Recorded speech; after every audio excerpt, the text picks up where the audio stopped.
ಗುರುಭ್ಯೋ ನಮಃ. ಗುರು ರಾಘವೇಂದ್ರಾಯ ನಮಃ.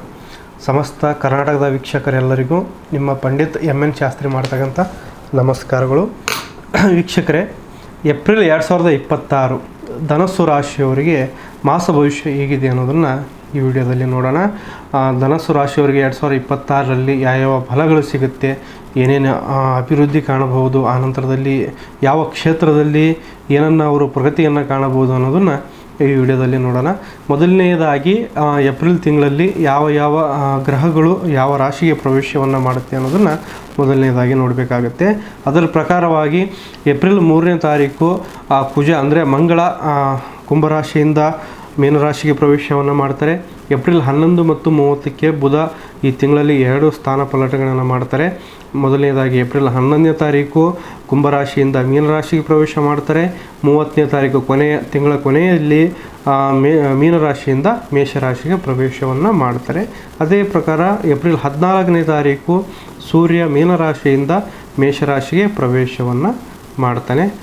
ನಂತರದಲ್ಲಿ ಶುಕ್ರ ಏಪ್ರಿಲ್ 20ನೇ ತಾರೀಕು ಶುಕ್ರ ಮೇಷರಾಶಿಯಿಂದ ವೃಷಭ ರಾಶಿಗೆ ಸ್ಥಾನವನ್ನು ಚೇಂಜ್ ಮಾಡ್ತಾರೆ. ಇದರ ಪ್ರಕಾರವಾಗಿ ಶುಕ್ರ ಪ್ರವೇಶವನ್ನು ಮಾಡ್ತಾರೆ. ಇದರ ಪ್ರಕಾರವಾಗಿ ಧನಸ್ಸು ರಾಶಿಯವರಿಗೆ ಈ ತಿಂಗಳಲ್ಲಿ ಯಾವ ರೀತಿಯ ಫಲಗಳಿದೆ ಅನ್ನೋದನ್ನು ನಾವು ನೋಡ್ತಾ ಹೋದರೆ, ಮೊದಲನೆಯದಾಗಿ ಹಣಕಾಸು ಫೈನಾನ್ಸ್ ವಿಚಾರವನ್ನು ನಾವು ನೋಡ್ತಾ ಹೋಗೋಣ. ಫೈನಾನ್ಸ್ ವಿಚಾರ ಬಂದಾಗ, ಹಣಕಾಸಿನ ವಿಚಾರ ಬಂದಾಗ ನಾವು 2ನೇ ಮನೆ, 6ನೇ ಮನೆ ಮತ್ತು 11ನೇ ಮನೆ ನೋಡಬೇಕಾಗತ್ತೆ. ಇದು ನೀವು ಮುಂಚೆ ವಿಡಿಯೋದಲ್ಲೂ ಸಹ ನೋಡಿದ್ರೆ. ಅದರ ಪ್ರಕಾರವಾಗಿ ಧನಸ್ಸು ರಾಶಿಯವರಿಗೆ 2ನೇ ಮನೆ ಬಂದು ಮಕರ ರಾಶಿ ಆಗಿರುತ್ತೆ, 11ನೇ ಮನೆ ಬಂದು ತುಲಾ ರಾಶಿ ಆಗಿರುತ್ತೆ, 6ನೇ ಮನೆ ಬಂದು ಅವರಿಗೆ ವೃಷಭ ರಾಶಿ ಆಗಿರುತ್ತೆ. ಈಗ 6ನೇ ಮನೆ ನಾವು ಸಾಲಗಳನ್ನು, ಋಣಬಾಧೆಗಳನ್ನು ನಾವು ನೋಡ್ಬೋದು. 11ನೇ ಮನೆಯಲ್ಲಿ ನಾವು ಲಾಭಗಳನ್ನು ನೋಡ್ಬೋದು. 2ನೇ ಮನೆಯಲ್ಲಿ ಧನ ಪ್ರಾಪ್ತಿ ಹೇಗಿದೆ ಅನ್ನೋದನ್ನು ನೋಡ್ತಾ ಹೋಗ್ಬೋದು. 2ನೇ ಮನೆ ವಿಚಾರ ಬಂದಾಗ 2ನೇ ಮನೆಯ ಅಧಿಪತಿ ಇವರಿಗೆ 4ನೇ ಮನೆಯಲ್ಲಿ ಕೂತಿದ್ದಾರೆ ಅಂತಂದರೆ ಕುಟುಂಬದಿಂದ ಲಾಭ ಆಗುವಂಥ ಚಾನ್ಸಸ್ ಇವರಿಗೆ ಇದೆ. ಕುಟುಂಬದ ಆಸ್ತಿ ಇಲ್ಲ ಹಿರಿಯರ ಆಸ್ತಿ, ಪಿತ್ರಾರ್ಜಿತ ಆಸ್ತಿ ಏನಾದರೂ ಬರುವಂಥದ್ದಿದ್ದರೆ ಈ ತಿಂಗಳಲ್ಲಿ ಮಾಡಿಕೊಳ್ಳೋಕ್ಕೆ ತುಂಬ ಯೋಗ್ಯವಾದಂತಹ ಟೈಮ್ ಇದೆ. ಅದಾದ ನಂತರದಲ್ಲಿ 6ನೇ ಮನೆಯಲ್ಲಿ, ಯಾಕಂತಂದರೆ ಸಾಲಬಾಧೆ ಇವರಿಗೆ ಕಾಣುವುದಿಲ್ಲ. ಶುಕ್ರ ತನ್ನ ಸ್ವಂತ ಮನೆಯಲ್ಲಿ ಇರೋದರಿಂದ 6ನೇ ಮನೆಯಲ್ಲಿ ಇವರಿಗೆ ಈ ರೀತಿಯಾದಂತಹ ಪ್ರಾಪ್ತಿಗಳು ಆಗ್ಬೋದು. ಇಲ್ಲ ತಾಯಿ ಕಡೆಯಿಂದ ಬರ್ತಕ್ಕಂತಹ ಆಸ್ತಿ ಕೂಡ ಇವರಿಗೆ ಬರಬಹುದು. 11ನೇ ಮನೆ ತುಲಾರಾಶಿ 11ನೇ ಮನೆ ಆಗಿರುತ್ತೆ. ತುಲಾರಾಶಿ ಮೇಲೆ ಸೂರ್ಯ ಮತ್ತು ಬುಧ ಮತ್ತು ಗುರುವಿನ ದೃಷ್ಟಿ ಇದೆ. ಆದ ಕಾರಣ ಇವರಿಗೆ ಪ್ರಾಪ್ತಿ ಆಗ್ತಕ್ಕಂಥದ್ದು ಆಸ್ತಿ, ಹಳೆಯ ಆಸ್ತಿ ಆಗಿರ್ಬೋದು, ಹಣಕಾಸಿನ ಪ್ರಾಪ್ತಿ ಆಗ್ಬೋದು. ಈ ರೀತಿ ಆಗ್ತಕ್ಕಂಥದ್ದು ಯೋಗ ಧನುಸ್ಸು ರಾಶಿಯವರಿಗೆ ಈ ತಿಂಗಳಲ್ಲಿ ಕಾಣಬಹುದಾಗಿದೆ. ಧನುಸ್ಸು ರಾಶಿಯವರಿಗೆ ಆರೋಗ್ಯದ ವಿಚಾರವನ್ನು ನೋಡ್ತಾ ಹೋಗೋಣ. ಆರೋಗ್ಯದ ವಿಚಾರ ಅಂತಂದರೆ 8ನೇ ಮನೆ ನೋಡಬೇಕಾಗತ್ತೆ. ಆದ ನಂತರದಲ್ಲಿ 6ನೇ ಮನೆಯ ರೋಗ ರುಜಿನಗಳನ್ನು ನೋಡಬೇಕಾಗತ್ತೆ. 6ನೇ ಮನೆಯಲ್ಲಿ ಇವರಿಗೆ ಶುಕ್ರ ಅಂದರೆ ವೃಷಭ ರಾಶಿಯಲ್ಲಿ ಶುಕ್ರ ಸ್ವಂತ ಮನೆಯಲ್ಲಿ ಇವರಿಗೆ ಗಟ್ಟಿಯಾಗಿರೋದ್ರಿಂದ ಸ್ವಲ್ಪ ಆರೋಗ್ಯದಲ್ಲಿ ಅಷ್ಟು ದೊಡ್ಡ ಪ್ರಮಾಣದಲ್ಲಿ ಏನೂ ಸಮಸ್ಯೆಗಳು ಬರುವುದಿಲ್ಲ. ಅದೇ ರೀತಿಯಲ್ಲಿ 6ನೇ ಮನೆ ಶತ್ರುವಿನ ಮನೆ ಕೂಡ ಆಗಿರೋದ್ರಿಂದ ಇವರಿಗೆ ಸ್ತ್ರೀಯರಿಂದ ಶತ್ರುಗಳು ಅಂದರೆ ಸ್ತ್ರೀಯರಿಂದ ಸಂಪೂರ್ಣವಾಗಿ ಏನಾದರೂ ಇವರಿಗೆ ಅಪಮಾನ ಅವಮಾನ ಆಗುವಂಥ ಚಾನ್ಸಸ್ ಕೂಡ ಬರಬಹುದು. ಅದು ಸ್ವಲ್ಪ ಎಚ್ಚರಿಕೆಯಿಂದ ಇರ್ತಕ್ಕಂಥದ್ದು ಇವರು ತುಂಬ ಒಳ್ಳೆಯದು. 8ನೇ ಮನೆ ಕರ್ಕಾಟಕ ರಾಶಿ ಆಗಿರೋದ್ರಿಂದ ಸ್ವಲ್ಪ ಆರೋಗ್ಯದ ವಿಚಾರದಲ್ಲಿ ಸಹ ಇವರು ನಿರ್ಲಕ್ಷ್ಯವನ್ನು ಮಾಡಬಹುದು. ಸ್ವಲ್ಪ ಎಚ್ಚರಿಕೆಯಿಂದ ಇರ್ತಕ್ಕಂಥದ್ದು ತುಂಬ ಒಳ್ಳೆಯದು. ಧನುಸ್ಸು ರಾಶಿಯವರಿಗೆ ಕೆಲಸ ಮತ್ತು ವ್ಯವಹಾರದ ವಿಚಾರಗಳನ್ನು ನೋಡ್ತಾ ಹೋದಾಗ, ಕೆಲಸದ ವಿಚಾರ ನಾವು 5ನೇ ಮನೆ 10ನೇ ಮನೆಯನ್ನು ನೋಡಬೇಕಾಗುತ್ತೆ. 5ನೇ ಮನೆ ಅದೃಷ್ಟದ ಮನೆ ಆಗಿರುತ್ತದೆ, 9ನೇ ಮನೆ ಭಾಗ್ಯಸ್ಥಾನದ ಮನೆ ಆಗಿರುತ್ತದೆ ಮತ್ತು 10ನೇ ಮನೆ ಕರ್ಮಸ್ಥಾನದ ಮನೆ ಆಗಿರುತ್ತದೆ. ಈಗ 5ನೇ ಮನೆ ಇವರಿಗೆ ನೋಡಲಿಕ್ಕೆ ಹೋದರೆ ನಾವು 5ನೇ ಮನೆಯಲ್ಲಿ ಸೂರ್ಯ ಅಲ್ಲಿ ಉಚ್ಚ ಸ್ಥಾನದಲ್ಲಿದ್ದಾನೆ. ಇವರಿಗೆ ಗೋರ್ಮೆಂಟ್ ಜಾಬ್ ಆಗ್ತಕ್ಕಂಥದ್ದು, ಇಲ್ಲ ಗೋರ್ಮೆಂಟ್ ಏನಾದರೂ ಎಕ್ಸಾಮ್ಸ್ ಯಾರಾದರೂ ಬರೆದಿದ್ದರೆ ಜಾಬ್ ಆಗ್ತಕ್ಕಂತಹ ಯೋಗ ಇದೆ. ಅದಾದ ಮೇಲೆ 10ನೇ ಮನೆ ನೋಡಲಿಕ್ಕೆ ಹೋದರೆ ನಾವು 10ನೇ ಸ್ಥಾನದಲ್ಲಿ ಇವರಿಗೆ ಶನಿ ಮಹಾತ್ಮರ ಮತ್ತು ಕುಜನ ದೃಷ್ಟಿ ಇರೋದರಿಂದ 10ನೇ ಮನೆಯಲ್ಲಿ ಇವ್ರಿಗೆ ಯಾಕಂದರೆ ಗೌರ್ಮೆಂಟ್ ಜಾಬ್ಸ್ ಏನಾದರೂ ಎಕ್ಸಾಮ್ಸ್ ಬರೆದಿದ್ದರೆ ಆಗುವಂಥ ಚಾನ್ಸಸ್ ಈ ತಿಂಗಳು ತುಂಬ ಇದೆ. ಅದಾದಮೇಲೆ ಕುಟುಂಬದ ವಿಚಾರವನ್ನು ಧನುಸ್ಸು ರಾಶಿಯವರಿಗೆ ಕುಟುಂಬದ ವಿಚಾರವನ್ನು ನೋಡೋಣ.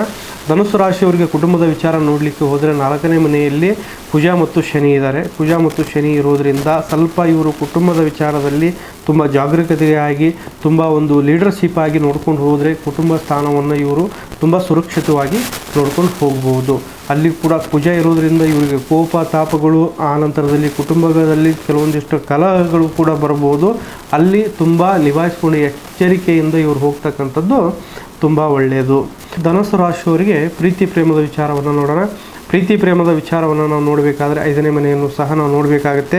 ಧನುಸ್ಸು ರಾಶಿಯವರಿಗೆ ಪ್ರೀತಿ ಪ್ರೇಮದಲ್ಲಿ ಅಷ್ಟೊಂದು ಯಾವುದೇ ರೀತಿಯಾದಂಥದ್ದು ಪ್ಲಸ್ ಪಾಯಿಂಟ್ ಅಂತೂ ಈ ತಿಂಗಳು ಇರೋದಿಲ್ಲ. 5ನೇ ಮನೆಯಲ್ಲಿ ಸೂರ್ಯ ಇದ್ದಾನೆ, ಸೂರ್ಯನ ಜೊತೆ ಬುಧ ಇದ್ದಾನೆ. ಬುಧ ಬುದ್ಧಿವಂತಿಕೆಯಿಂದ ಇವರಿಗೆ ಕೆಲಸ ಮಾಡ್ತಕ್ಕಂಥದ್ರಿಂದ ಇವರೇನೇ ಇದ್ದರೂ ಕ್ಯಾಲ್ಕುಲೇಟಿವ್ ಮೈಂಡಿಂದ ಮಾತಾಡ್ತಾರೆ ಹೊರತು ಅಷ್ಟು ಇವರಿಗೆ ಅನ್ಯೋನ್ಯತೆಯಿಂದ ಪ್ರೀತಿ ಪ್ರೇಮದಲ್ಲಿ ವಿಚಾರದಲ್ಲಿ ಈ ತಿಂಗಳು ಯಾವುದೇ ಪಾಸಿಟಿವ್ ಇರೋದಿಲ್ಲ. ಅದಾದಮೇಲೆ ಇವರಿಗೆ ಗೃಹಿಣಿಯರನ್ನ ನೋಡ್ಕೊಂಡು ಹೋಗೋಣ. ಧನುರಾಶಿ ಗೃಹಿಣಿಯವರಿಗೆ ಅಂದರೆ ಸಪ್ತಮದಲ್ಲಿ ಗುರು ಇದ್ದಾನೆ. ಗುರುವಿನ ದೃಷ್ಟಿ ಇವರ ರಾಶಿ ಮೇಲೆ ಇರೋದರಿಂದ ಸ್ವಲ್ಪ ಗೃಹಿಣಿಯರಿಗೂ ಕೂಡ ಲಾಭದಾಯಕವಾಗಿದೆ ಅನ್ನೋದು ನಾವು ತಿಳಿಸ್ತಾ ಹೋಗ್ಬೋದು. ಗೃಹಿಣಿಯರಿಗೂ ಲಾಭದಾಯಕವಾಗಿದೆ ಅಂತ ಹೇಳಿ ನಾವು ತಿಳಿಸ್ತಾ ಹೋಗ್ಬೋದು. ಅದಾದಮೇಲೆ ಹಿರಿಯ ನಾಗರಿಕರನ್ನು ನೋಡಲಿಕ್ಕೆ ಹೋದರೆ ಹಿರಿಯ ನಾಗರಿಕರಿಗೆ ಸ್ವಲ್ಪ ಆರೋಗ್ಯದಲ್ಲೂ ಸಹ ಇವರು ಎಚ್ಚರಿಕೆ ವಹಿಸ್ತಕ್ಕಂಥದ್ದು ತುಂಬ ಒಳ್ಳೆಯದಾಗಿದೆ.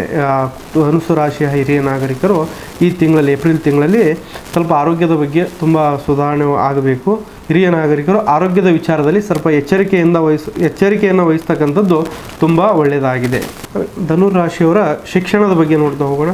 ಶಿಕ್ಷಣದ ವಿಚಾರ ನೋಡಲಿಕ್ಕೆ ಹೋದರೆ 5ನೇ ಮನೆಯಲ್ಲಿ ಸೂರ್ಯ ಮತ್ತು ಬುಧ ಇರೋದರಿಂದ ಬುದ್ಧಿವಂತಿಕೆಯಿಂದ ಇವರು ಏನೇ ಮಾಡಿದ್ರು ಸಹ ಇವರು ಬುದ್ಧಿವಂತಿಕೆಯಿಂದ ಕೆಲಸಗಳನ್ನು ಮತ್ತು ಎಕ್ಸಾಮ್ಸ್ ಏನಾದರೂ ಬರೆಯೋದಿದ್ರೂ ಸಹ ಬುದ್ಧಿವಂತಿಕೆಯಿಂದ ಬರೀತಕ್ಕಂಥದ್ದು ಈ ತಿಂಗಳು ಕಾಣಬಹುದು.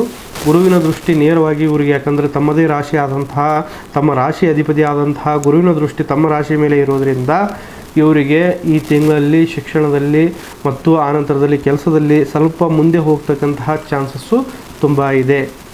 ಈ ಧನುರಾಶಿಯವರು ಈ ತಿಂಗಳಲ್ಲಿ ಸ್ವಲ್ಪ ನಿಮಗೆ ಏರು ಎಳಿತಗಳು ಬಂದರೂ ಸಹ ಈ ತಿಂಗಳಲ್ಲಿ ಏಪ್ರಿಲ್ ತಿಂಗಳಲ್ಲಿ ನೀವು ಹೆಣ್ಣು ದೇವತೆಯನ್ನು ಮತ್ತು ಶಕ್ತಿ ದೇವತೆಯನ್ನು ಆರಾಧನೆ ಮಾಡ್ತಕ್ಕಂಥದ್ದು ತುಂಬ ಒಳ್ಳೆಯದು.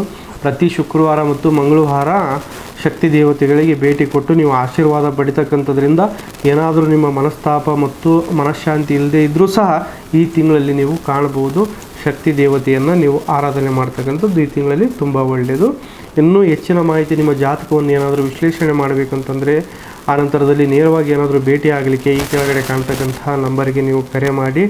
ಸರ್ವೇ ಜನ ಸುಖಿನೋ ಭವಂತು. ನಮಸ್ಕಾರ.